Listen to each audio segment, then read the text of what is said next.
Krishnamurthy, Sri Wajahat Habibullah, Mrs. Malvika Rai, Mr. Anil Rai, Dr.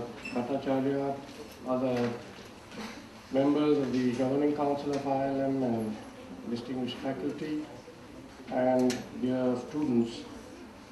I'm delighted to welcome all of you on behalf of the of Mr. Kulwant Rai and Mr. and Mrs. Rai, and on behalf of the Governing Council to this very special occasion, which is the second Founders Day Indira Gandhi Memorial Lecture to be delivered by Mr. Krishnamurthy.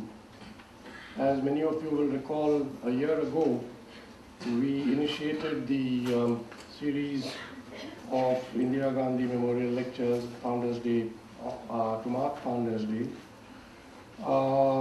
with a very special experience listening to His Holiness the Dalai Lama. And in that talk, he really inspired all of us with a number of very important reflections. The title of that address was Achieving Peace in Our Times, and His Holiness the Dalai Lama spoke about the importance of the individual in contributing to this very difficult objective. The importance of the individual. He spoke about the importance of young people, many of whom are present here today, future managers in the country, how individuals and therefore institutes like ours could play a very important role in preparing for the challenges and tasks facing us. And he also spoke about how, despite the very competitive environment in which the young manager will have to survive and prosper, it was possible to do so without being aggressive or without being violent in one's approach to life and its challenges.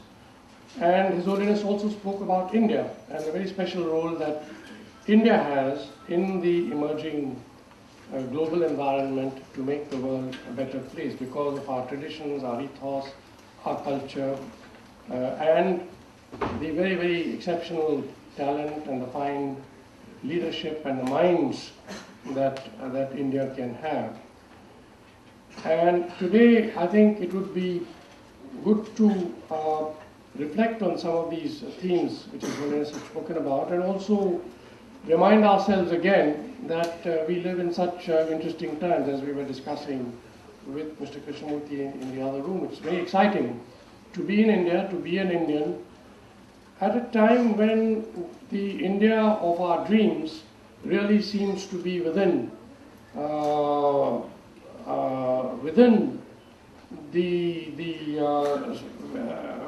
realm of possibility, within our lifetime, of many of us.